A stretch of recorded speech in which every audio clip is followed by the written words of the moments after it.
নমস্কার আমার স্নেহের বন্ধুরা, আপনাদের সকলকে স্বাগত জানাই ফ্রান্সিসকা কিচেন চ্যানেলে। আজকে টুনা ফিশের ভুনি করব। যারা নতুন আমার চ্যানেল দেখছেন অবশ্যই সাবস্ক্রাইব করে দেবেন এবং বেল আইকন প্রেস করে দেবেন, তাই আমার নতুন ভিডিও আপনারা দেখতে পাবেন। তবে এবার আসুন আমার রান্নাঘরে রান্নাটা শুরু করি। প্রথমে আমি সব সবজিগুলো কেটে নেব একে একে করে। প্রথমে আলুটা স্কোয়ার ভাবে কাটবো চৌকো করে।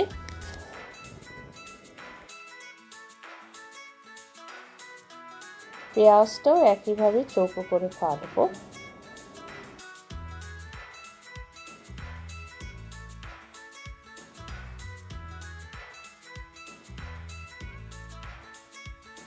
রেড ক্যাপসিকামটা একটু ট্যাসাভাবে কাটলাম চাইনিজ স্টাইলে।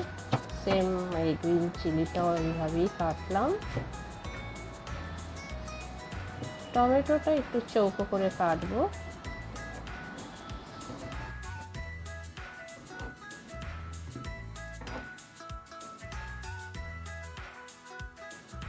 সব সবজি এখন আমার কাটা হয়ে গেছে।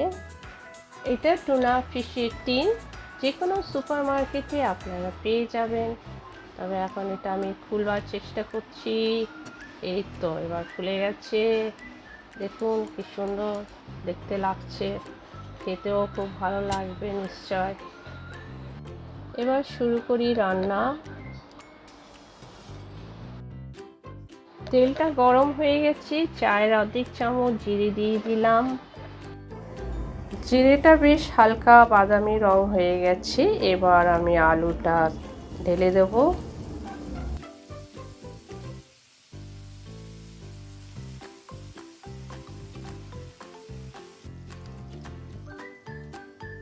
চায়ের অর্ধেক চামচ হলুদ দিয়ে দিলাম।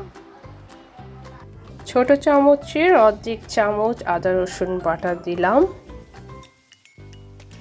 আদা রসুনটা বেশ ভালো করে আলুর সাথে কষে নেব।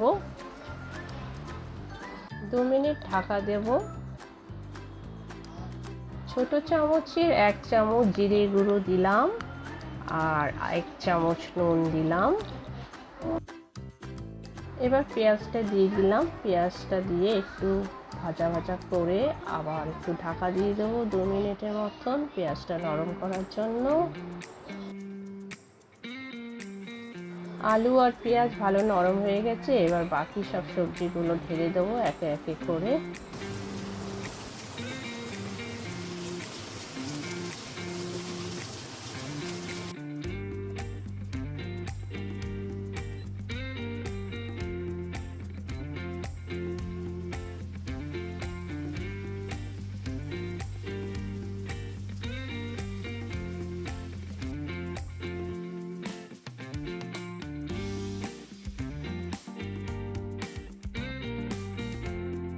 সবজিগুলো বেশ নরম হয়ে গেছে। এবার আমি টুনা ফিশটা দিয়ে দেব। এটা তো বেশি রান্না করতে হবে না, তাই শেষেই আমি ঢাললাম।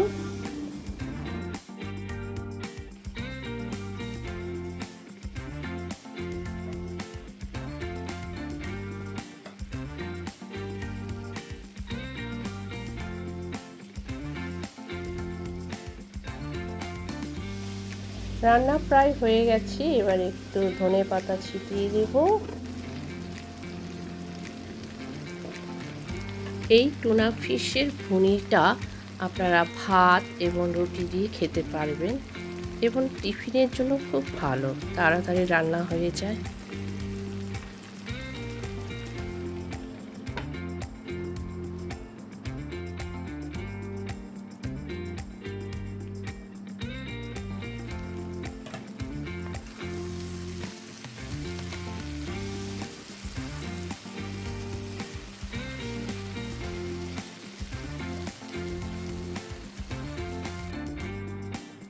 টুনা ফিশ রান্না হয়ে গেছে। তবে এখন আপনাদের সকলকে ধন্যবাদ জানাই এই ভিডিও দেখার জন্য। কেমন লাগলো আমার এই রান্না একটু কমেন্ট বক্সে আমাকে কমেন্ট করে জানাবেন। তবে এখন বিদায় নেই আপনাদের কাছ থেকে। দেখা হবে আবার আমার নেক্সট ভিডিওতে। আপনাদের সকলের সাথে